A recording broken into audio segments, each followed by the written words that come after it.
Welcome to the Scholar Circle, scholarcircle.org. I'm Maria Armoudian. Today's panel lays the foundations of the flourishing of conspiracy theories. Why do they flourish? How dangerous are they? Guest host Sam Smith speaks with two experts. My name is Sam Smith, and today we're going to be talking about conspiracy theories. What are they? Are they dangerous? How do they develop? I'm joined in the studio by Dentith. He has a PhD from the University of Auckland and is an expert in the epistemology of conspiracy theories. He's also the author of The Philosophy of Conspiracy Theories. I'm also joined by Patrick Stokes. He's a senior lecturer in philosophy at Deakin University, and he's an expert in the ethics of conspiracy theories and has also written quite widely about this topic. So I'd like to start with you, Em. Could you give us a basic definition of what a conspiracy theory is? So this is a definition which doesn't necessarily conform to ordinary usage, although I'll put a sidebar there. There's a question here as to whether there is an ordinary usage of this thing called conspiracy theory. But I define a conspiracy theory as any explanation of an event that cites a conspiracy as a salient cause. What would you add to that, Pat? I think that is probably the dominant definition in the epistemology literature on conspiracy theories. Others, and Em knows this better than me, but others have tried to add extra bits and pieces, like some people say it has to be for a morally disreputable purpose, or it has to be counter to an official narrative. So there have been attempts, but it's been pared right back to that very, very formal definition, which raises the worry for some of us, well, for me, that we maybe aren't quite getting with that definition at exactly what people talk about in the street when they say conspiracy theory. So there's an interesting tension there between a revisionary definition, if you like, that's really usable in philosophy versus a really messy, probably non-definition that the average person uses. Do all conspiracies fall under one definition, or are there quite a few different types of definitions? I think there's a number of different types. They probably all do fall under that definition just because it is so kind of capacious. There are different kinds. I've made the distinction between, for instance, conspiracy theories that are born conspiratorial. So they start by looking at an event and saying, this is the result of a conspiracy. On the other hand, there are some theories that become conspiratorial as a result of trying to defend a theory, for instance. So they may not be a conspiracy theory, but then when other evidence comes in, they'll say, oh, well, the reason that the theory looks bad is because somebody's working to cover this up. Would you agree with that, Em? Yes, I think the problem when we're talking about these things called conspiracy theories is that there are a lot of things which are called conspiracy theories, some of which aren't even theories about conspiracies. So Jesse Walker, who's a contributor to the Joe Usinski book, Conspiracy Theories and the People Who Believe Them, points out that after MH17 disappeared, one media organisation listed 10 weird conspiracy theories about the disappearance of that Malaysian airline, including it was swallowed by a black hole. And as he pointed out, black holes are not conspiratorial. It's just a weird belief. But often when we talk about conspiracy theories, there's a conflation between theories which are about conspiratorial activity and stories that we just take to be false or unlikely. So it's very hard to kind of narrow down what the ordinary usage of conspiracy theory is, which is kind of why I go for this kind of capacious definition of conspiracy theory, because I think it's the most useful one for the analysis of theories about conspiracies, even if it doesn't necessarily map on to how the ordinary language user talks about things called conspiracy theories. So how do conspiracy theories begin exactly, and how is it that some manage to survive over time while others kind of disappear? Well, so there are kind of two dominant discourses that will explain this. So you'll get what we call the generalist position, which will put down conspiracy theories to some kind of epistemic or psychological pathology. So they're malformed beliefs by people interacting with the world and coming to the wrong conclusions, at which point conspiracy theories are almost always likely to be false by this particular kind of view. And because of that, they're formed in malformed ways, and it can be all sorts of reasons, whether it be you're psychologically conditioned to see conspiracies where they aren't, you have an epistemic fault where you infer the existence of a conspiracy without considering competing explanations and the like. And then you get what's called the particularist position, which is kind of dominant in those of us who do the philosophy of conspiracy theory, that go, well, look, conspiracy theories often form with relation to evidence, and sometimes they're malformed and sometimes they're well-formed. And so you need to look at what evidence people put forward and what kind of assumptions they're operating with. So, I spent a year and a half working in Romania. Romania is a very corrupt political space. They have an openly corrupt government. Romanians suspect conspiracies are behind an awful lot of things that go on in the Romanian political sphere. So they suspect conspiracies because conspiracy is normal in that space. Well, Pat and I come from a much more benign political space, though maybe Aotearoa New Zealand's a lot more benign than Australia is at this particular point in time. And so we kind of think of conspiracies as being relatively rare in our political situation. And thus we're less likely to assume that that's a kind of a primary cause for events in our political space. What would you add to that, Pat? One thing that's worth noting about the etiology of conspiracy theory, Em's quite right. In some ways, it is going to come down to how conspired you take your body politic to be. And that's going to a certain extent, license how reasonable any of these beliefs are going to be. But it's also noticeable that a lot of them seem to follow predefined sort of narratives or predefined sort of structures for what you think explains a certain kind of action. So if you look, for instance, at a thing that happens anytime there's a sort of a mass casualty event in the US, there'll almost instantly be some move to declare that it's some sort of false flag exercise, that either it didn't really happen, which doesn't make it a false flag, it makes it something else, or it did happen, but it was the government who perpetrated it. That's a very, very common, if you like, trope, and the same kind of explanatory trope or explanatory picture keeps being redeployed in different contexts. So in some ways, when we look at the origins of these theories, we also have to look at the way in which there's a social practice, if you like, that's being appealed to. And that social practice will differ according to different contexts. So it may look very different in a avowedly corrupt society where conspiracies turn out to be happening all the time compared to a more transparent sort of society. I have in the past, and I know this is kind of perhaps buying into the pathologizing view, which people don't necessarily like, but I have in the past sometimes said in some ways conspiracy theories, when they become kind of excessive or frequently happening, are something kind of analogous to hypochondria rather than an illness itself, where you're just kind of seeing every signal that comes out of the body politic as sinister. Everything is meaningful and everything is sinister. So there's no noise, it's all signal, and everything has some dark meaning behind it. So in some ways quite analogous to what happens to the hypochondriac, where their body has become opaque to themselves. Every single thing that happens is clearly meaningful and it clearly portends disaster. So there's interesting things to be said about the etiology of conspiracy theories, which in some ways sit awkwardly with what, as philosophers, we might want to do, which is just try and come up with a nice, clear definition and see how rational that definition is. I'd like to turn to the role of the internet and the media in sort of contributing to the rise of conspiracy theories in culture. How has the internet contributed, firstly, to the rise of conspiracy theory culture? Very recently, we've heard a lot about 8chan and 4chan, for example. So the internet plays, I think, a fairly important role with why we talk about conspiracy theories. So what I'm going to say now is contentious amongst conspiracy theory scholars. There was a book that came out in 2014 called American Conspiracy Theories, written by Joe Usinski and Joe Parent.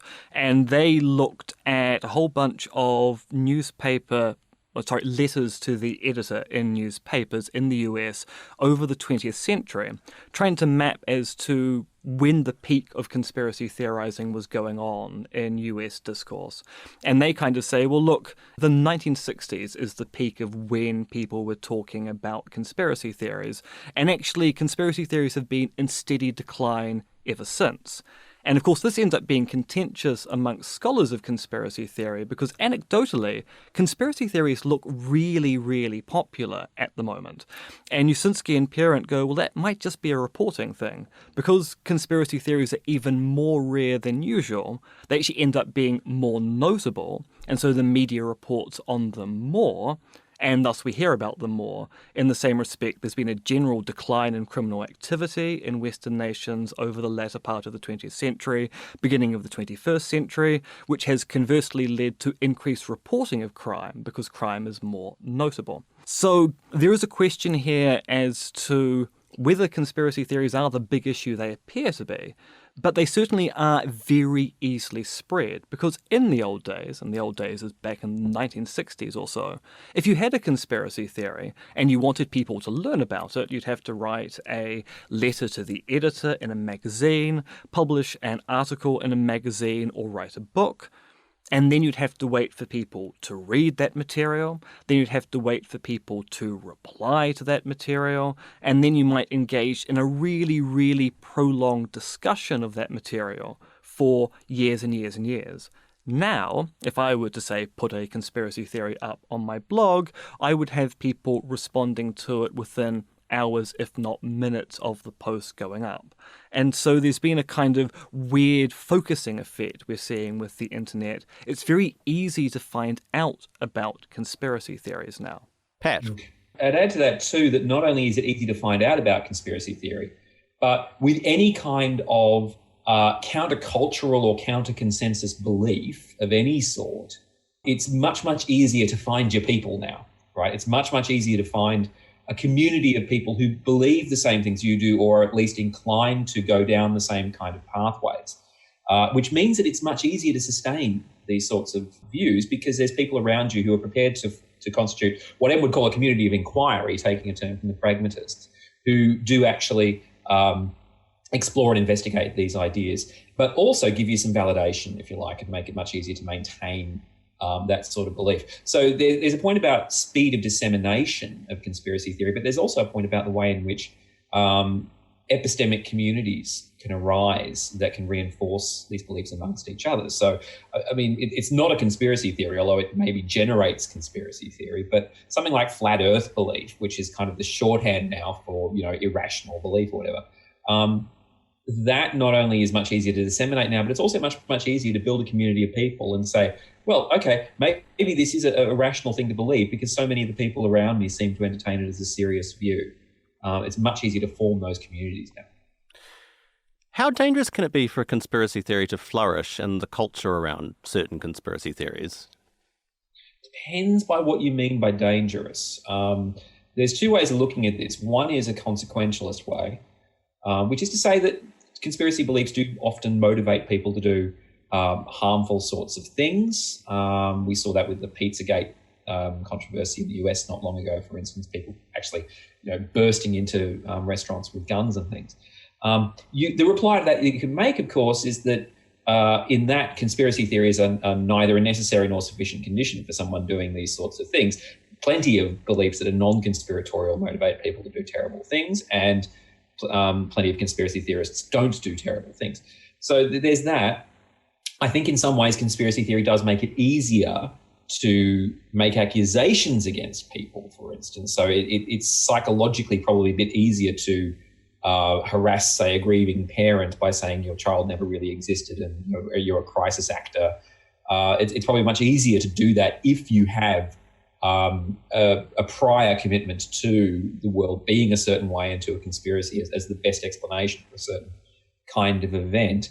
There's also, and this is something where I know Em and I disagree, there's also a broader issue about whether conspiracy theory licenses accusation and whether simply accusing someone contains a certain kind of non-consequential moral wrong in itself. That is, if we have a duty to think well of people, does entertaining conspiracy theories make us more likely to conclude that people are not what they appear to be, or that they're actually doing terrible things that they don't acknowledge doing? What would you say to that, Em? Yes, so Pat and I have had quite a discussion about this in the past, and actually part of that discussion goes on in a book we're both in, Taking Conspiracy Theories Seriously, edited by myself, published by Roman and Littlefield last year. Now, I think part of that can be mopped up by trying to assess what kind of society you're in. So once again, in the Australian, Aotearoa New Zealand context, where conspiracies are, as far as we're concerned, relatively rare, maybe we do kind of have a duty to be trusting to one another all the time, or at least most of the time. Whilst if you're in a corrupt polity where your levels of trust are very, very low, or imagine growing up under the Stasi in Germany, a situation where you really can't trust that your neighbours are looking after you, then you will have a completely different attitude towards these things, and the ethics of passing how you talk about conspiracy will change depending on the culture or historical time you're in. I also think it's important to note that, yes, it is true, some conspiracy theorists do terrible things, and as Pat points out, that's because some people just do terrible things anyway, sometimes because of conspiracy theories, sometimes for other rationales. But also, conspiracy theorizing as a phenomena can also be a useful release valve in a democratic system, because we need to be aware that there could be conspiracies going on in our political system now. We know conspiracies have occurred. We need to be attentive to the idea that they could occur again. And normally we're pretty concerned if there's a political conspiracy, because that tends to mean that politicians are up to something that they don't want the public to know about. And the presumption there is because it's, if not suspicious activity, if not sinister activity, it could be actually suspicious activity that needs to be checked nonetheless. So, I mean, there are negative consequences to belief in conspiracy theories, but there are also positive social consequences as well. Anything there you want to pick up on, Pat? A flip side to that, too, that's sometimes been noted is that while there's probably, you may say that part of what we need in any sort of healthy polity is a kind of standing distrust of power, a standing suspicion of power. And I think that's true. But it's also worth noting that looking for conspiracies can make us try and interpret events in terms of deliberate agency on the part of powerful actors, right? It can make us look at these things and say, these people are deliberately and consciously trying to bring this about. And that can also then be in tension with the fact that very often we need to look at our societies in terms of how things happen that no one intends, but that are actually the result of institutional structures or forms of power where, Foucault makes this point quite often, that power doesn't necessarily need projects. Power can sometimes just act on people and on things without anyone intending for things to come out a certain kind of way. So there is a kind of a tension there. You don't want to become, there's a distinction in literature, I can't remember who makes this, and will remember, but there's a distinction between institutional theorists and conspiracy theorists. So an institutional theorist will interpret everything as a result of impersonal institutional power forces. A conspiracy theorist might interpret everything in terms of individual agency. And the truth is almost certainly going to be a mix of those two things. You don't want to be blind to either of them. I'd now like to talk about some specific examples of conspiracy theories, starting with, we've had obviously the Christchurch terrorist attack, and the internet kind of went wild with a lot of conspiracies. Pat mentioned false flags earlier. What have you seen, Em, around this issue? So the afternoon of March 15th, I actually had a friend who was actually down in Christchurch, so I was sitting at my computer writing on conspiracy theories, got a text from my friend saying, I'm just near the mosque where the shootings occurred, which was the first time I heard about the shootings. Went online, almost immediately, because I'm used to looking for these things, found a 4chan thread about it, found a link to the manifesto, read the manifesto. I can talk about that publicly. I applied for an exemption to be able to hold a copy of the manifesto for research purposes. And suddenly we had this fully formed, within minutes of the event occurring, false flag hypothesis. People saying, well, I've watched the video and it looks as if it's staged, or it looks like it's, it's using crisis actors of some particular kind.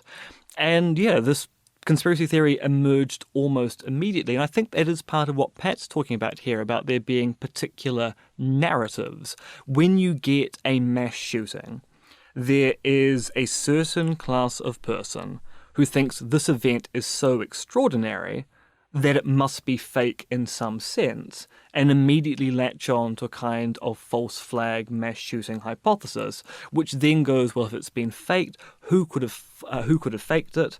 Why was it faked? What's the rationale behind it? Which, of course, is then in tension with the actual manifesto of the shooter, which goes to very great lengths to talk about how long he took to plan the event and exactly what his motivation for the event was.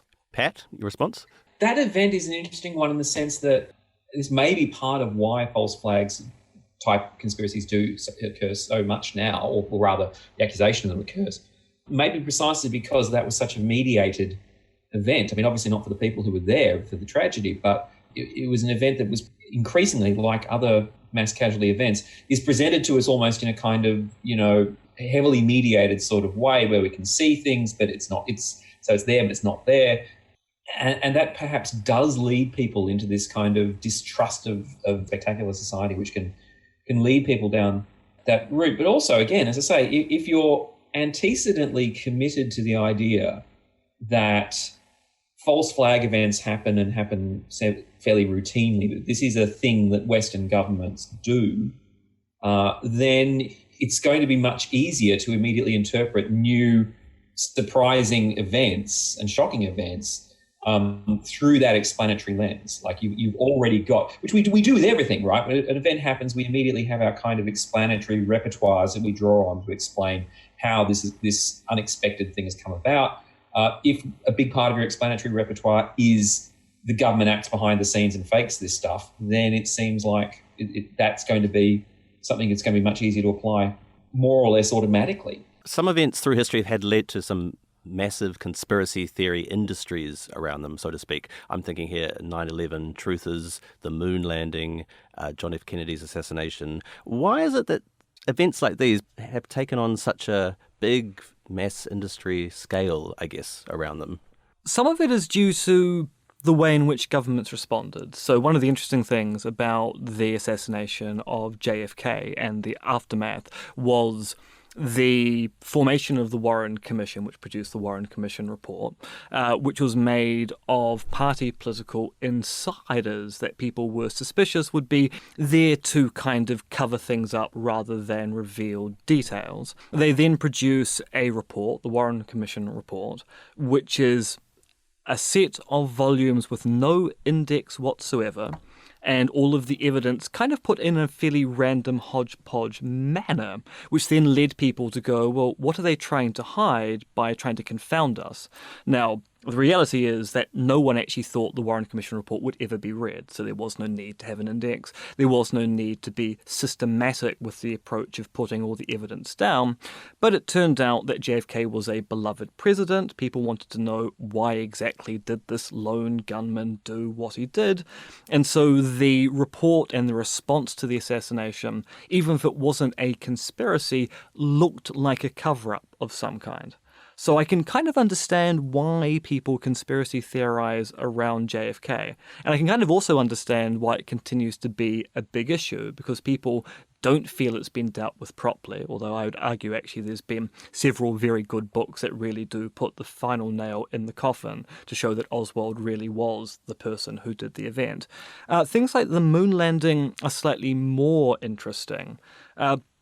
I think in part because the growth of moon landing fakery stories don't really occur at the time the moon landing occurs. They really start to occur when we're not going to the moon anymore. And so there's this question of, well, we went to the moon, apparently. We're not going to the moon now. Was it all just an elaborate fake-out? So it's kind of post-hoc reasoning, trying to explain why we appeared to have this really spectacular space program at one particular point in time, and yet now we've just left the moon alone. What would you add to that, Pat? The thing with JFK and also, say, Diana, right? So there's a whole bunch of conspiracy theories around the death of Princess Diana.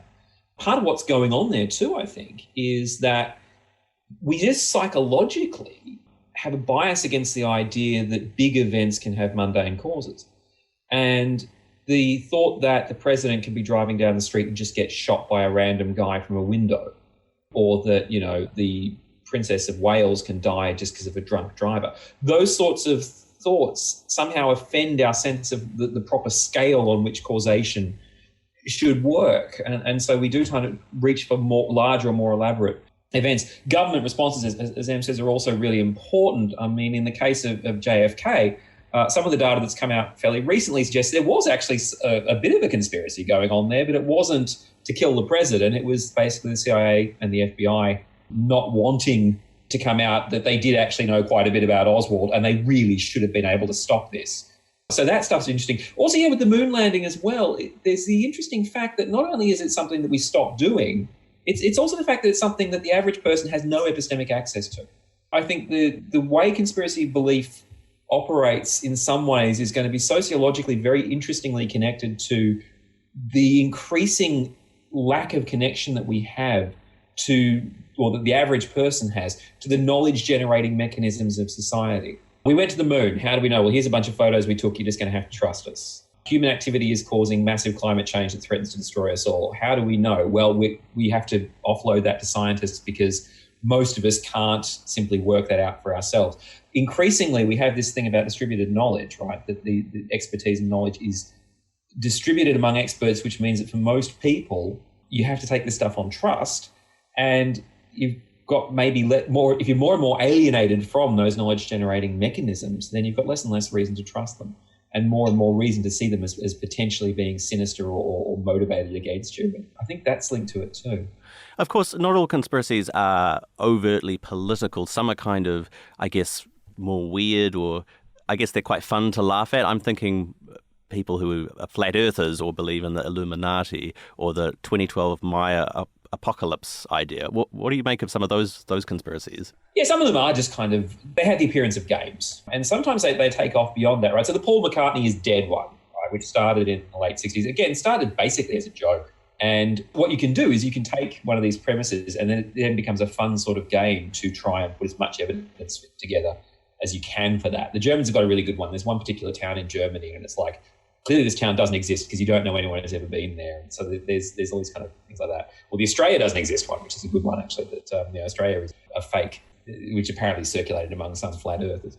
The thing is, of course, that those ideas can then connect with people who maybe have mental health issues or other problems as well. And they can actually go into some pretty dark places. So if you look into, for instance, the Paul McCartney is dead stuff, you pretty quickly stumble upon some websites that are disturbing or elusive because, of course, these ideas can really resonate with people who might be in a bit of a dark place and can generate some stuff that's well outside the intended kind of fun spirit of the original theory.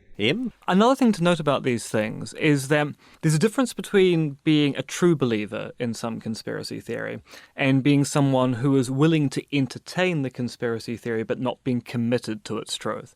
I mean, so it's fairly clear that for a period of time in the 20th century and the early 21st century, the Flat Earth Society was something you joined as a bit of a joke. It was one of those things, oh, I'm a flat earther. Do you believe the Earth is flat?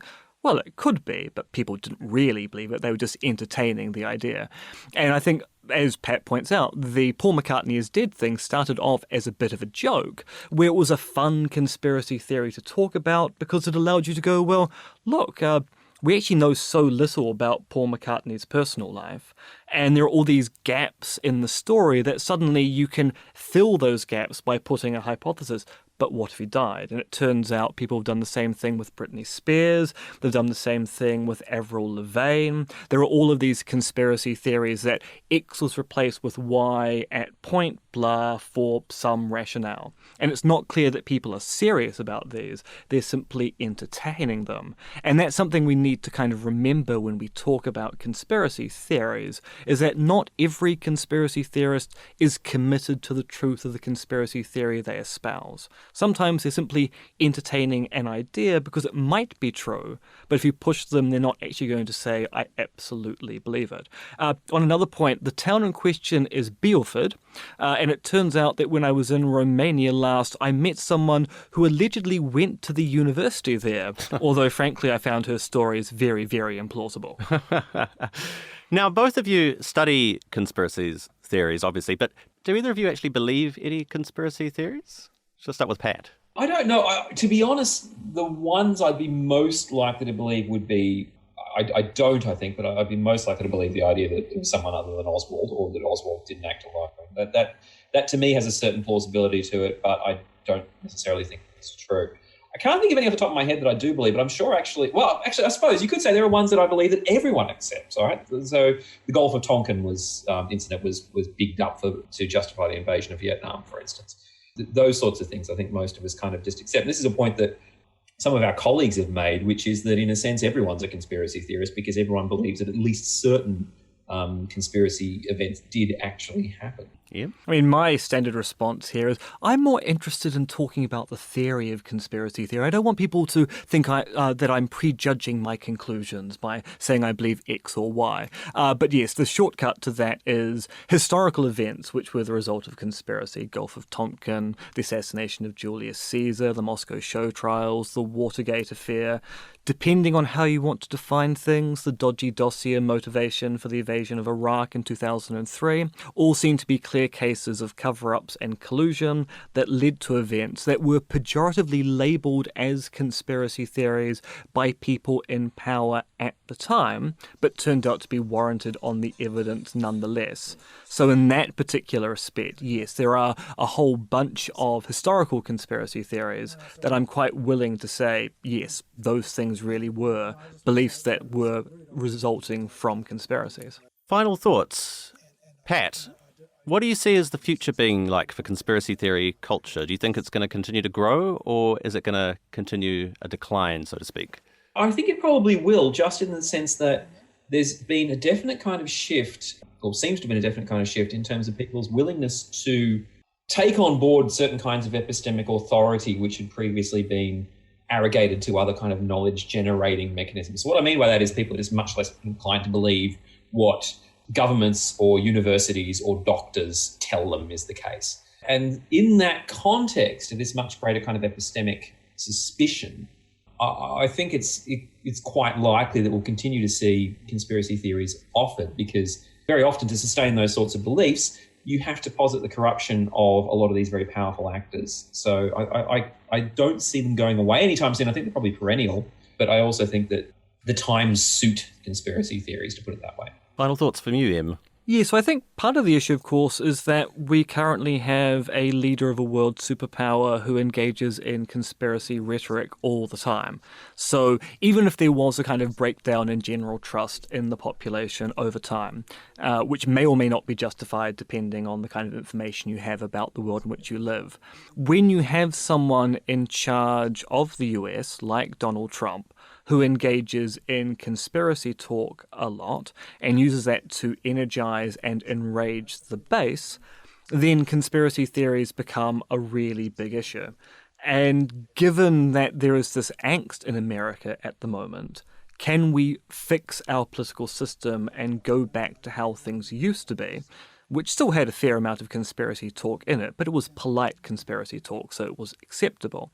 We may well be stuck for the foreseeable future in a world where conspiracy theories are going to become a political tool that people use rather overtly. I mean, we're seeing that with Brexit in the UK.